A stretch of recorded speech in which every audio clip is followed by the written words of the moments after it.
ગાંધીજીના જન્મસ્થળ પોરબંદરથી કાશ્મીરના પહેલગામ સુધીની મુસ્લિમ યુવાનની અહિંસા પદયાત્રાની શરૂઆત કરાઈ છે ત્યારે આજરોજ ઉપલેટા શહેરમાં આવી પહોંચતા ભવ્ય સ્વાગત કરાયું હતું। અહિંસાના શહેર અને મહાત્મા ગાંધીના જન્મસ્થળ પોરબંદરથી મુસ્લિમ એડવોકેટ સદામ બાપુ કાદરીના નામના યુવાન દ્વારા આ પહેલગામ પર આતંકવાદી હુમલાને લઈને પોરબંદરથી પહેલગામ અહિંસા પદયાત્રાનું પ્રસ્થાન કરવામાં આવ્યું છે।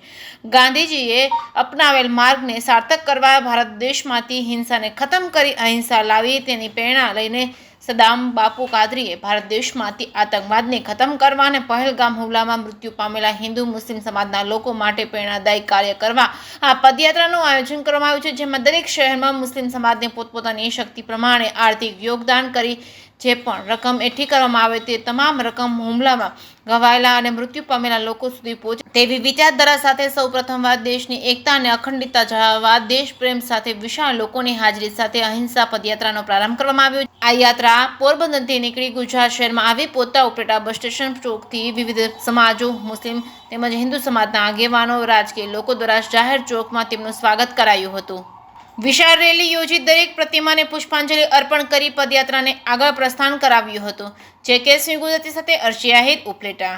હું ચોક્કસપણે એવી જ આશા રાખું છું આપણા જે સરહદ ઉપર ભાઈઓ ઉભા છે જેનો કોઈ ધર્મ નથી હોતો, જે હિન્દુ કે મુસલમાન નથી હોતો, સિપાહી જ હોય છે, અને આપણે બધા લોકો દુઆ અને પ્રાર્થના કરીએ છીએ કે આપણા મિલિટરી વાળા તમામ ભાઈઓ આતંકવાદની માથા પર ચડી એમની ગરદન કાપી નાખે એવી જ આપણી આશા છે, તમામ સમાજની આ આશા છે। અને આતંકવાદ નાબૂદ થવું જ જોઈએ, થવું જ જોઈએ, થવું જ જોઈએ। ઇસ્લામ આનો સખત વિરોધ કરે છે થઈ જાય।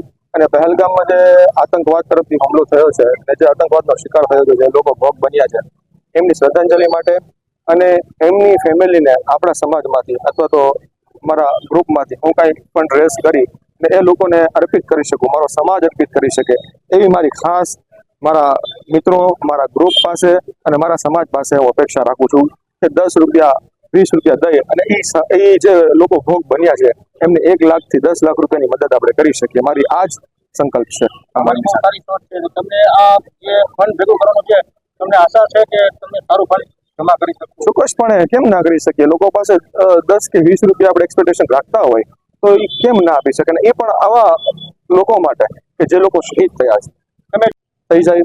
અને પહેલગામમાં જે આતંકવાદ તરફથી હુમલો થયો છે અને જે આતંકવાદનો શિકાર થયો છે, જે લોકો ભોગ બન્યા છે, એમની શ્રદ્ધાંજલિ માટે અને એમની ફેમિલીને આપણા સમાજમાંથી અથવા તો મારા ગ્રુપમાંથી હું કાંઈ પણ રેસ કરી ને એ લોકોને અર્પિત કરી શકું, મારો સમાજ અર્પિત કરી શકે એવી મારી ખાસ મારા મિત્રો, મારા ગ્રુપ પાસે અને મારા સમાજ પાસે હું અપેક્ષા રાખું છું કે 10 રૂપિયા 20 રૂપિયા દઈ અને એ જે લોકો ભોગ બન્યા છે એમને 1 લાખથી 10 લાખ રૂપિયાની મદદ આપણે કરી શકીએ। મારી આ જ સંકલ્પ છે।